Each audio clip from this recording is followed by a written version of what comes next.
రాష్ట్ర ముఖ్యమంత్రి రేవంత్ రెడ్డి గారు పిసిసి అధ్యక్షుడిగా ఉన్నటువంటి సందర్భంలో తెలంగాణ రాష్ట్రంలో అసెంబ్లీ ఎన్నికలు జరుగుతున్నటువంటి సందర్భంలో మా కాంగ్రెస్ పార్టీ అధికారంలోకి వస్తే ఇప్పుడు ఏదైతే వికలాంగుల సమాజానికి కేసీఆర్ ప్రభుత్వం ఇస్తున్నటువంటి 4,000 రూపాయల పింఛన్ ఉందో మా కాంగ్రెస్ పార్టీ అధికారంలోకి వస్తే అదే నెల నుంచి వికలాంగుల పింఛన్లు 6,000 రూపాయలు పెంచుతామని, అదేవిధంగా వృద్ధులు, వితంతువులు, గీతా కార్మికులు, బీడీ కార్మికులకి ఇవాళ కేసీఆర్ 2,000 ఇస్తుండు.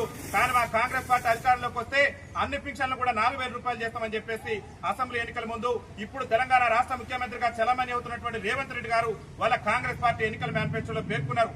అధికారంలోకి వస్తే అదే నెల నుంచి వికలాంగుల సమాజానికి 6,000 రూపాయలు ఇస్తాం, వృద్ధులు, వితంతులు, గీతా కార్మికులు, బీడీ కార్మికులందరూ కూడా 4,000 రూపాయలు ఇస్తామని చెప్పేసి కాంగ్రెస్ పార్టీ ఎన్నికల మేనిఫెస్టోలో పేర్కొని ఇవాళ రాష్ట్ర ముఖ్యమంత్రిగా బాధ్యతలు చేపట్టి ఏడాదిన్నర పాలన పూర్తయినా కానీ ఈ యొక్క చేయుత పింఛన్దారులకు ఇచ్చినటువంటి హామీని నెరవేర్చినటువంటి రాష్ట్ర ముఖ్యమంత్రి రేవంత్ రెడ్డి గారి తీరును నిర్వర్తిస్తూ ముఖ్యంగా వికలాంగుల సమాజాన్ని కూడా తెలంగాణ రాష్ట్ర ముఖ్యమంత్రిగా రేవంత్ రెడ్డి బాధ్యతలు చేపట్టిన నాటి నుంచి కూడా వికలాంగుల సమాజం పట్ల అడుగడుగున వివక్ష ప్రదర్శిస్తున్నాడు.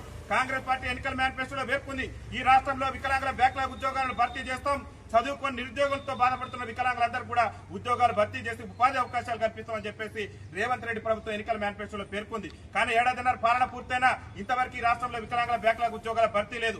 అదేవిధంగా ఈ రాష్ట్రంలో వికలాంగుల అట్రాసిటీ చట్టాన్ని సమర్థవంతంగా అమలు చేస్తామని చెప్పి రేవంత్ రెడ్డి ప్రభుత్వం ఎన్నికల మేనిఫెస్టోలో చెప్పింది. ఈ రాష్ట్రంలో రేవంత్ రెడ్డి ప్రభుత్వంలో సీనియర్ ఐఏఎస్ అధికారిగా ఉన్నటువంటి స్మితా సబర్వాల్ వికలాంగుల సమాజాన్ని కించపరిచే విధంగా వ్యాఖ్యలు చేస్తే ఆమె మీద చర్యలు తీసుకోలేదు. రేవంత్ రెడ్డి గారిని ఈ హుజూర్నగర్ వేదిక నుంచి మేము డిమాండ్ చేస్తున్నాం, ఎక్కడున్నది నీ వికలాంగుల చట్టం అమలు చేస్తానని చెప్పి మీ కాంగ్రెస్ పార్టీ హామీ ఎందుకు అమలు చేయలేదని చెప్పేసి రేవంత్ రెడ్డి గారు ప్రభుత్వాన్ని ప్రశ్నిస్తున్నాం. ఒక్క వికలాంగుల చట్టాన్ని అమలు చేయడమే కాదు, ఈ రాష్ట్రంలో వికలాంగుల సంక్షేమ శాఖను మహిళా శిశు సంక్షేమ శాఖ నుంచి వేరు చేసి దానిని ప్రత్యేక శాఖగా కొనసాగించడంతో పాటు ప్రత్యేక అధికారులను నియమిస్తామని చెప్పేసి కూడా ఎన్నికల మేనిఫెస్టోలో పేర్కొన్నారు. ఏడాదిన్నర పాలన పూర్తయింది. ముఖ్యమంత్రి 10 నిమిషాలు కూర్చుంటే వికలాంగుల సంక్షేమ శాఖ ప్రత్యేక శాఖ అయింది, ప్రత్యేక అధికారులు వస్తారు.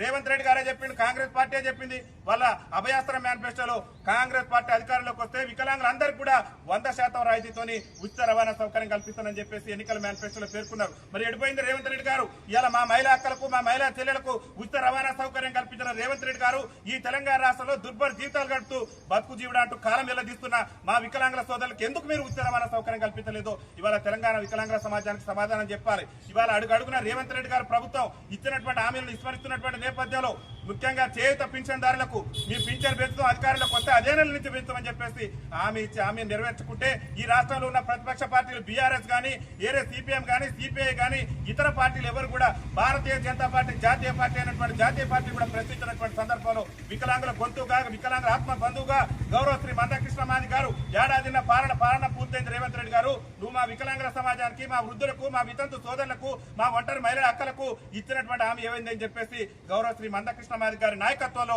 మరి రాష్ట్ర ప్రభుత్వ ముఖ్యమంత్రి రేవంత్ రెడ్డి ప్రభుత్వం మెడలు వంచే విధంగా హైదరాబాద్ కేంద్రంగా ఆగస్టు 14వ తారీఖున, ఆగస్టు 13వ తారీఖున వికలాంగుల మహాగర్జన, చేయుత పింఛన్దారుల మహాగర్జన పేరిట పెద్ద ఎత్తున సదస్సు నిర్వహిస్తున్నారు. ఈ సదస్సును విజయవంతం చేయడం కోసం లక్షలాదిగా మనం హైదరాబాద్ తరలి వెళ్లవలసినటువంటి బాధ్యత మన వికలాంగుల సమాజం మీద ఉంది. ఈ క్రమంలోనే ఈ నెల